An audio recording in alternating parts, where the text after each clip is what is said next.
In 2025, we have seen a recent and recurrent dormitory fires in Kenyan high schools. And today, I wanted us to have a look at Kenyan's history and see the worst high school fires that have ever been in Kenya, and what were their impacts, and what was done to prevent future fires. Hopefully, this will come as a deterrent and a reminder at how costly and heartbreaking these high school fires can be. At number 10, we have the Nairobi School Dormitory Fire of 2012. There were no deaths, but property worth millions was lost. In June 2012, the iconic Nairobi School woke up to disaster. A major fire broke out in a Form 4 dormitory in the early morning hours. More than 80 students lost personal belongings. Fortunately, no one was injured. What was the cause?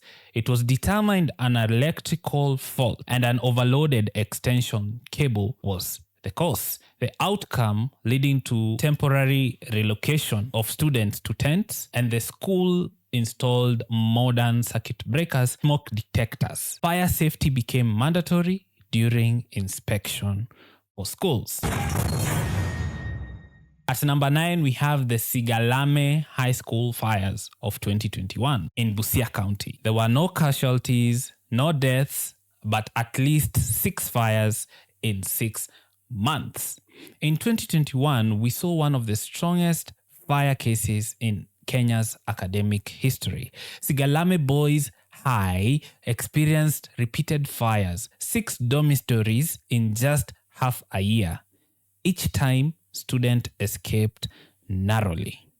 What was the cost? It was determined there was a suspected insider sabotage, but no arrest was made. This led to a temporary closure of the school, deployment of security officers, and several staff were transferred. Even though there was no deaths, but there was a lot of psychological trauma, but no resolution till date. In number 8, we have the Chevakali High School fire of 2021. This happened in Vihiga County, and the casualties, we had over 60 plus students affected by this fire. Chevakali High saw one of its dormitory razed in July 2021. It housed over 100 plus students. The fire broke out at night, causing injuries and mass panic, but there was no deaths, thankfully. Student unrest, likely arson due to protests against strict rules, was the cause of these fires. The outcome, 16 students were suspended.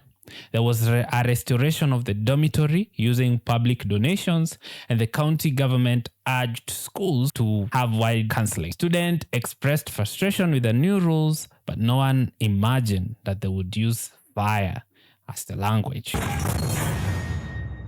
At number 7, we have the fire of Itiero Boys High School in 2016. There were no injuries, but 7 dormitories were destroyed. In June 2016, Kisii, Itiero Boys was ground zero for what would become a national crisis. Over one weekend, students torched 7 dormitories, not in panic, but in protest. They were protesting against being forced to attend Saturday evening preps. 11 students were arrested. National wave of over 100 schools set fire in a 3-month period. Education Ministry called for emergency security reforms. From Nyeri to Machakos, school went up in smoke. It was an epidemic of rebellion, and fire was the message. At number 6, we have St. Teresa's Eregi Girls, the fire in 2022. There were multiple injuries, but there were no deaths. In October 2022, a fire broke out in the girls' dormitory around 3 a.m. The alarm came too late. The girls jumped out of windows, many collapsing due to smoke in Elisha. What was the cause of this fire? Faulty electric connection in a water heater circuit. The outcome was the school was temporarily closed. Over 300 parents withdrew students from the school, and the Energy Regulatory Commission ordered safety audits in Kakamega schools.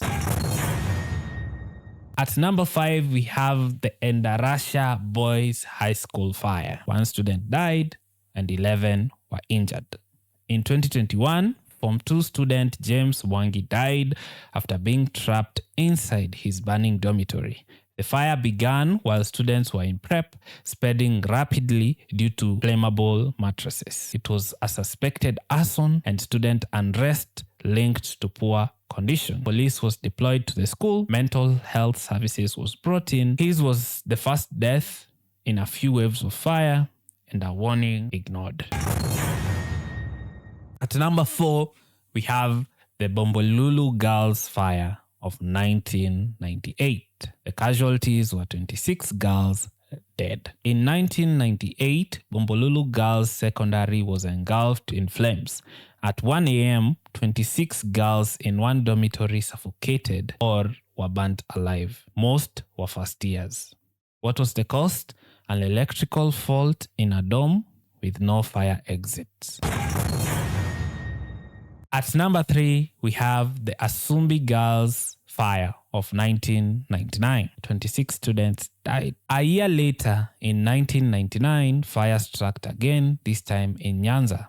Asumbi Girls lost 26 students in one of Kenya's most devastating school fires. The cause, suspected electrical short. Emergency exits were locked. The outcome, there was a presidential task force on school safety formed. Recommendation including fire drills, fire exits, and extinguisher access. The tragedy echoed in Bombolulu, and yet Kenya did not act in time.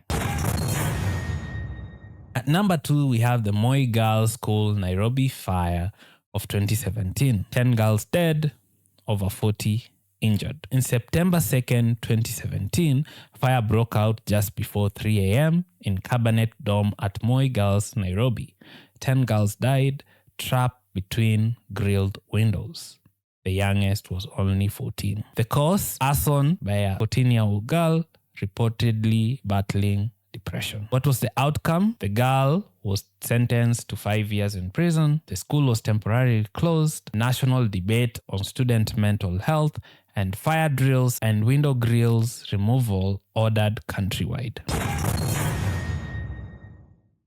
At number 1, we have the Kianguli Secondary School fire in 2001 that left 67 students dead. March 26, 2001, in what is still Kenya's deadliest school tragedy, 67 boys were burnt to death at Kianguli Secondary. 2 Form 4 students had been expelled for indiscipline. That night, they poured petrol on the dormitory floor and set it alight. What was the outcome? The school was permanently closed.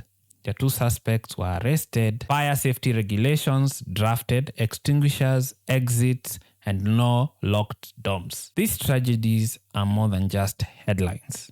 Their lives lost, futures stolen, and many cases preventable.